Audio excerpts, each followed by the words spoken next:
फैसला है, बहुत बढ़िया फैसला हुआ है। मैं सिर्फ रूट पे थोड़ा बोलना चाहूंगा, क्योंकि सारी जिंदगी गोले पांडे हैं। थोड़ा सा शुरू वाला दिन जब हम चलांगे, चाहे 30 किलोमीटर चलते थकदा को नहीं आदमी, अगले दिन थोड़ी थकावट हो है, मगर शुरू वाला दिन इकट्ठे करने में समस्या है। मेरी कमेटी वालों से एक प्रार्थना है, भाई मेवा सिंह ने वैसे बता भी दिया। यहां से जब हम भिवानी जा रहे हैं, बीच में जितने गांव सभी गांव में गए मौजूद आदमी आते हैं, 5-4 आदमी जाके एक बार व्यक्तिगत तौर पे मिलो। उससे सिर्फ एक ही प्रार्थना करनी है, ज्यादा लंबी चौड़ी नहीं। भाई हम डाणी लक्ष्मण से चले डिगावा जाएंगे, डाणी लक्ष्मण का एक आदमी भी नहीं बचा, डिगावा तक जरूर जाएंगे। समझ गए आप? आगे यात्रा डिगावा से चल रहे, तब डिगावा अगला गांव तक जरूर जाओ। वहां से बेशक अपनी डाणी लक्ष्मण के कुछ लोग घट जाए डिगावा तक, डिगावा अगला गांव तक ज्यादा लोग जावे, आगे वे गांव में थोड़े घट जाए, ऐसी यात्राएं सफल होती है। और जब आप गांव में जाओगे, उन्हें भी अपनी इज्जत बढ़ावे। उन भाइयों का भी नहीं होगा, भाई आए वो भी वो चाहोगे वह मेरे लिए क्या सेवा सब पूछेंगे आप तक। तो आप में जो यात्री चलेंगे, जो बीच का गांव होगा जिसमें एक दिन खाने का दोपहर का खाना होगा, चाय का तो आप 1 मिनट का फर्क पड़ता, चाय पे तो आधा घंटा लगा जाता 5 आदमी बैठ करके एक समय थोड़ा सा तय कर ले, भाई इतने बजे हमारा फलाना गांव पहुंच जाएगा, हमारा वहां खाना होगा।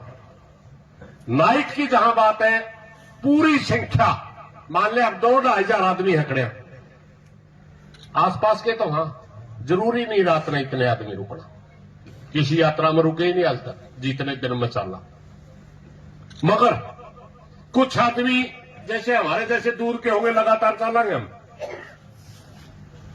कुछ आदमी उसमें घट जाए, 100 हो गए, 200 हो गए, 400 हो गए, कोई बात नहीं, जितने बचे उनके लिए वैसे व्यवस्था पहले आपके पास आ रही है। जो हम रूट बनावा, जो हम टाइम देवा, उस टाइम पर अपनी यात्रा चल रहे, और जो हम यात्रा दिन छपड़ तक पहला संपन्न करा, दिन छपे के आसपास दोपहर का खाना, दोपहर बाद की चाय, एक सुबह का नाश्ता, ये सारे काम दिन दिन तैयार पाओगे। भाईचारा का आंदोलन है, यू समाज का आंदोलन है। सिर्फ एक बार गांव में जाने की जरूरत है, एक बार भाईचारा का संपर्क करने की जरूरत है। जिस गांव में जाओगे वो गांव अपना चाय भी पिलाओगा, वो गांव अपना नाश्ता भी करवाओगा। जिस गांव में आप जाओगे दोपहर का खाना भी वो गांव करेगा, आप देख लीजिए। मगर करेगा तब जब हम जाएगा काम है। और तो दूसरी यह भी प्रार्थना करेंगे, अगले काम तक तो आपके ज्यादा संख्या हो, 5-7 किलोमीटर में काम आ जाएगा, अगला काम मांगना चलेगा। इसलिए और आखिरी वाले दिन की ये करनी है, जिस दिन हम भिवानी में जाए वो पिछले दिन वाला रूट छोटा रखें, 10 किलोमीटर का, ज्यादा 12 किलोमीटर का, क्योंकि हम सेक्रेटरीट में समय रहते जाना चाहेंगे। कार्य दिवस सारे अफसर बैठे हो, सारा शहर देखा हमने, वे मनीषा के न्याय के लिए आ रहे।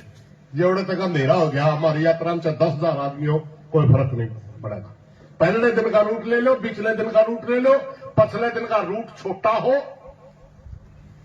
अनुशासित हो, क्योंकि जिस दिन हम शहर में चलना उस दिन हम लाइन टू लाइन, जिस तरह बुजुर्ग आदमी नेतृत्व करें, नेतृत्वकारी आगे है, महिला है हमारी, उसके बाद हम सब लोग हैं। अगर हम अनुशासन से शहर में बढ़े, अनुशासन से हमने डीसी कार्यालय तक पहुंचे, तो आपको मैं विश्वास दिलाऊं कि 100% जीत की नींव उतने दर जाऊंगी। उसके 2 चीजें हैं। अगर संख्या 10,000 अनुशासनहीन लोग हैं, प्रशासन जो कार्य अनुशासनहीन है, ये तो सिर्फ भीड़ का हिस्सा बन रहे हैं, ये लंबा नहीं लड़ सकते, इनकी रणनीतियां नहीं। अगर हम अनुशासन में हैं तो उसका एक मैसेज आवे, ये लोग अब लड़ने के लिए, निर्णायक लड़ाई के लिए आगे निकल गए, इनके पास रणनीति भी है, लड़ने का हौसला भी है। तो थोड़े लोगों में भी सरकार के पास मैसेज आवे, और उसी मैसेज तय मैंने को प्रधान जी द्वारा टेलीफोन आने लाए जा, जो सा डीसी ने कहनी मारी मजबूरी है, वो डीसी ने कहेगा प्रधान जी कब डेट फिक्स करनी है, कहां मिलना है, कोई लेकिन लिखना सबना पड़ेगा। कोई गलत बात लिख दोगे मैं माफी चाहूंगा। इसी कमेटी में 5-7 आदमी कमेटी बना के आज से ही काम पर लग जाओ। 1 तारीख है, 1 हफ्ता है, पूरा रूट आपके सामने आ जाएगा सभी कामों में। आप जाए पाओगे। कोई गलत बात लिख दी माफी चाहूंगा। धन्यवाद। हाँ, ये मैं भूल गया था प्रधान जी ने याद दिवाई। सही है भाई, समाज की लड़ाई में एक वर्ग नहीं दिखना चाहिए। समाज की लड़ाई में बुजुर्ग भी हो, नौजवान भी हो, महिलाएं भी हो। महिला नाइट सिटी में हम रखेंगे नहीं। महिला रात को घर आएंगी। मान लिया अगर 20 किलोमीटर चल के किसी गांव में अपना पड़ाव हो गया तो हम जो जिस गांव की महिला है उनको हाथ जोड़ के घर भेज देंगे। मगर दिन में महिलाओं का यात्रा में होना बहुत जरूरी। एक मैसेज जाएगा। और एक बात और, जब हम ढाणी लक्ष्मण से महिला लेके चलेंगे तो याद रखो हमने टिकाऊ भी मिलेंगे, आमना के कुंडल भी मिलेंगे, आमना के सारे गांव मिलेंगे। क्योंकि ये लड़ाई एकदम इतनी अनुशासित और इतनी सभ्य तरीके चलेगी, फिर सबने निबेरा पड़ जाएगा। इसको बिखराया नहीं जा सकता। ये आंदोलन बनाया हुआ आंदोलन है, अपने आप पैदा हुआ आंदोलन नहीं है। इसमें ना राजनीति बढ़ेगी। हाँ जी, धन्यवाद।